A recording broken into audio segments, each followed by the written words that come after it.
Ration அட்டைதாரர்களுக்கு தற்போது ஒரு அதிரடியான தகவல் இப்ப வெளியாகி இருக்குங்க.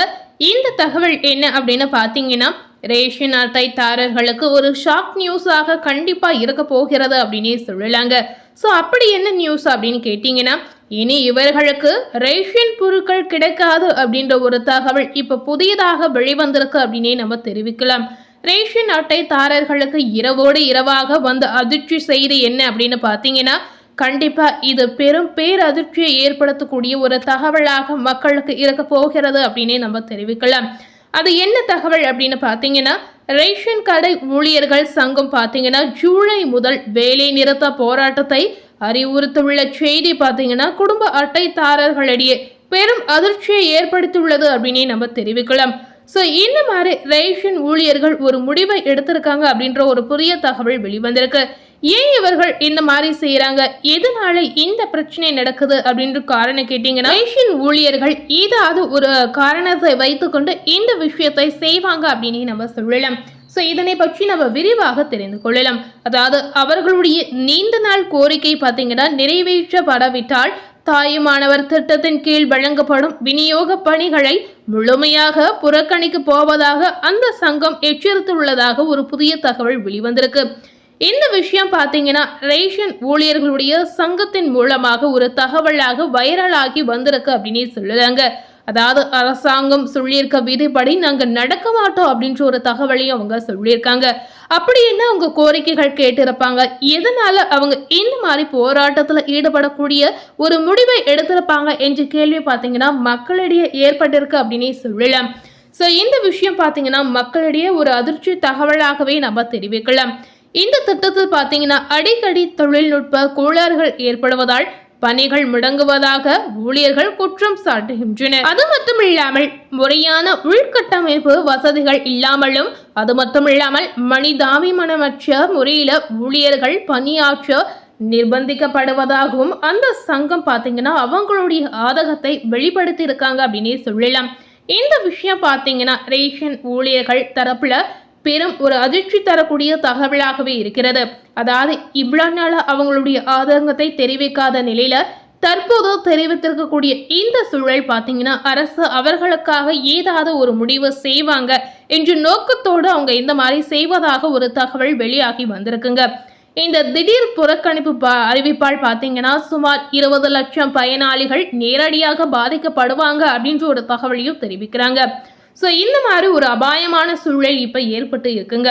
பொதுமக்களின் அத்தியாவசிய தேவைகள் பாதிக்கப்படாத வண்ணம் அரசு இதுல தலையிட்டு தீர்வு காண வேண்டும் என்று எதிர்பார்ப்பு இப்போ எழுந்திருக்கு அப்படின்னு நம்ம தெரிவிக்கலாம். ஸோ இதனால அரசு மூலமாக என்ன மாற்றத்தை ஏற்படுத்த போறாங்க, இதற்காக முதலமைச்சர் விஜய் அவர்கள் என்ன முடிவு செய்ய போகிறார் என்ற கேள்வி மக்களிடையே பெரும் அதிர்ச்சியை ஏற்படுத்தியிருக்கு அப்படின்னே சொல்லலாம். ரேஷன் கடை ஊழியர்கள் சங்கம் தமிழக அரசிற்கு இது ஒரு எச்சரிக்கையாகவே விடுத்துள்ளாங்க அப்படின்றதையும் நம்ம தெரிவிக்கலாம். இந்த தாயுமானவர் திட்டம் முடிவுக்கு வருமா இல்ல என்ன நடக்க போகுது அப்படின்ற ஒரு கேள்வி இந்த இடத்துல கண்டிப்பா வருகிறது. தமிழக அரசு வழங்கி வரும் பல்வேறு நலத்திட்டங்களில் பார்த்தீங்கன்னா இந்த தாயுமானவர் திட்டம் ஒன்றாகவே நம்ம பார்க்கலாங்க. இந்த தாயுமானவர் திட்டம் ஏற்கனவே நடைமுறையில் இருந்த ஒரு திட்டமாக இருந்திருக்கு. ஸோ இதனை தொடர்ந்து இந்த திட்டத்தில் யார் யார் பயனடைவாங்க அப்படின்னு பார்த்தீங்கன்னா மாற்றுத்திறனாளிகள், முதியவர்கள், அதாவது ரொம்பவே வயதான இருக்கக்கூடிய நேயர்கள் அனைவருமே இந்த திட்டத்தில் பயனடையக்கூடிய ஒரு நேயர்களாக இருப்பாங்க. ஸோ இப்படி இருக்கக்கூடிய இந்த சூழலில் இந்த மாதிரி ஒரு திடுக்கிட முடிவு வெளிவந்திருக்கு. இந்த திட்டத்தில் அடிப்படையில் மூத்த குடிமக்கள், அதாவது 70 வயதுக்கு மேற்பட்டவர்கள் மற்றும் மாற்றுத்திறனாளிகள் ஆகியவர்களுக்கு பார்த்தீங்கன்னா அவரவர் முகவரியிலேயே நேரடியாக சென்று ரேஷன் பொருட்கள் வழங்கப்பட்டு வருகிறது. இந்த தாயுமானவர் திட்டத்தை தொடர முடியாத அளவிற்கு ரேஷன் கடை ஊழியர்களின் சங்கம் பார்த்தீங்கன்னா இந்த திட்டத்தில் இனி தொடர்ந்து பணியாற்றுவது முடியாது என்று தங்களுடைய எதிர்ப்பை தெரிவித்திருப்பதாகவும் ஒரு புதிய தகவல் வெளிவந்திருக்கு. இதற்கு என்ன காரணம் அப்படின்னு கேட்டீங்கன்னா தாயுமானவர் திட்டம் தொடருமா, ரேஷன் கடை ஊழியர்கள் சங்கம் கோரிக்கை என்ன என்பது குறித்த முழு விவரங்களை கண்டிப்பா நீங்க தெரிந்து கொள்ளுங்க. இந்த தாயுமானவர் திட்டம் என்றால் என்ன அப்படிங்கிறது நிறைய பேருக்கு கண்டிப்பா தெரிந்திருக்க வாய்ப்பே இல்லைங்க. அதாவது ஒவ்வொரு ரேஷன் அட்டை வைத்திருக்கக்கூடிய குடும்பத்தினரும் பார்த்தீங்கன்னா குறிப்பிட்ட நாட்களில் மாதந்தோறும் ரேஷன் பொருட்களை வாங்கி கொள்ளலாங்க. ஆனா முதியவர்கள், மாற்றுத்திறனாளிகளுக்கு ரேஷன் கடைக்கு சென்று பொருட்களை வாங்கிக் கொள்வதில் சமம் இருப்பதால், அதாவது சிரமம் இருப்பதால் 70 வயதுக்கு மேற்பட்டவர்களுக்கும் மாற்றுத்திறனாளிகளுக்கும் நேரடியாக அவர்களுக்கு உரிய ரேஷன் பொருட்களை மாதம் மாதம் வீட்டுக்கே டோர் டெலிவரி செய்யக்கூடிய ஏற்பாடு நடைமுறைக்கு வந்ததுங்க. 2025ஆம் ஆண்டு இந்த தாயமானவர் திட்டத்தின் கீழ் பார்த்தீங்கன்னா அறிமுகம் செய்யப்பட்டது. இதுல அரிசி, எண்ணெய் உட்பட தாயமானவர் திட்டத்தின் பயனாளிகள் வைத்திருக்கும் ரேஷன் அட்டைக்கு என்னென்ன எழுதை பொருட்கள் வழங்கப்படுமோ அனைத்துமே அவர்களது வீட்டிற்கே நேரடியாக சென்று ரேஷன் கடை ஊழியர்களால் டெலிவரி செய்யப்பட்டு வருகிறது. ஸோ இப்படி இருக்கக்கூடிய இந்த மாற்றத்தில் தற்போது பிரச்சனைகள் வருமா என்ற கேள்வி மக்களுக்கு பெரும் கேள்வியாகவே இருக்குங்க. அரசு வெளியிட்ட தகவல் படி இந்த திட்டத்தின் கீழ் பயனாளிகளுக்கு அரிசி உள்ளிட்ட அத்தியாவசிய பொருட்கள் வீடு தேடி வழங்கப்பட்டு வருகின்றன.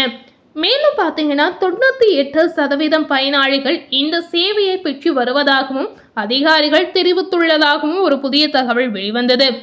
யாருக்கு தாயமானவர் திட்டம் பயன் அளிக்கிறது அப்படின்னு கேட்டீங்கன்னா 70 வயதிற்கு மேற்பட்டவர்கள், முதியவர்கள், மாற்றுத்திறனாளிகள், ரேஷன் கடைக்கு நேரில் செல்ல முடியாத பயனாளிகள், இவர்களுக்கு இந்த திட்டம் பயன் அளிக்கக்கூடிய வகையில கண்டிப்பா இருக்கிறது. இதனால பாத்தீங்கன்னா வயதான மற்றும் உடல்நல பிரச்சனைகள் கொண்டவர்களுக்கு இந்த திட்டம் பெரிய அளவுக்கு உதவிகரமாக இருந்து வருகிறது. இந்த திட்டத்தில் தற்போது 21.7 லட்சம் பயனாளிகள் பயன்பெற்று வருகிறார்கள். ஆனால் தாயமானவர் திட்டத்தில் தாங்கள் தொடர்ந்து பணியாற்றுவது மிகவும் கடுமையாக மாறி இருக்கிறது. அடிப்படை வசதிகள் கூட இல்லாத நிலைமையில பல வகையில பிரச்சனைகளை சந்தித்து வருகிறோம் என்று ரேஷன் கடை ஊழியர்கள் சங்கம் தெரிவித்து வந்ததுங்க. ஸோ இந்த ரேஷன் கடை ஊழியர்கள் முன்வைக்கும் குற்றச்சாட்டுகள் என்ன அப்படின்னு கேட்டீங்கன்னா, அவர்களுடைய சார்பில் நிறைய குற்றச்சாட்டுகள் வைக்கிறாங்க. அதாவது வேலை நேரம் சார்ந்த நெருக்கடி இருப்பதாகவும் சொல்றாங்க. கடைகளை காலை 7 மணிக்கு திறக்கவும் இரவு 8 மணி வரை விநியோக பணிகளை செயல்படுத்தவும் அதிகாரிகள் வாய்மொழி உத்தரவுகளை வழங்கியதாக கூறப்படுகிறது. அடிப்படை வசதி இல்லை அப்படின்னு சொல்றாங்க. அதாவது நீண்ட நேர பணியின் போது ஊழியர்களுக்கு போதிய உணவு இடைவெளியோ அல்லது கழிப்பிட வசதிகளோ கிடைப்பதில்லை அப்படின்ற ஒரு தகவலை தெரிவிக்கிறாங்க. பெண் ஊழியர்களுக்கு பெரும் துயரம் இருப்பதாக ஒரு விஷயத்த சொல்றாங்க.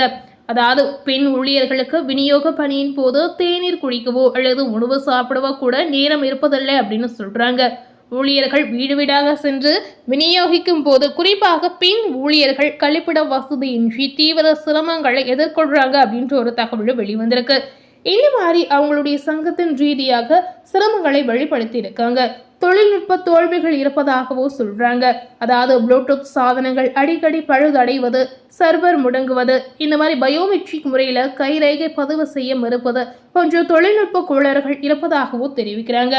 பயனாளிகளின் அச்சுறுத்தல் என்னவாக இருக்கு அப்படின்னு பாத்தீங்கன்னா, சர்வர் தாமதத்தால் பல நேரம் பில்லிங் செய்ய அதிக நேரம் ஆகிறது. அது மட்டும் இல்லாமல் பொருட்கள் கொண்டு செல்ல கட்டணம், வாகன வாடகை, ஓட்டுநர் உணவு படி உள்ளிட்ட தினசரி விநியோக செலவுகள் ஊழியர்களுக்கு ஈடு செய்யப்படாமல் அவர்களின் கைகாசியை செலவிட வேண்டிய நிலைக்கு தள்ளப்பட்டு இருப்பதாக ஒரு குறியீட்டை அவங்க சொல்றாங்க.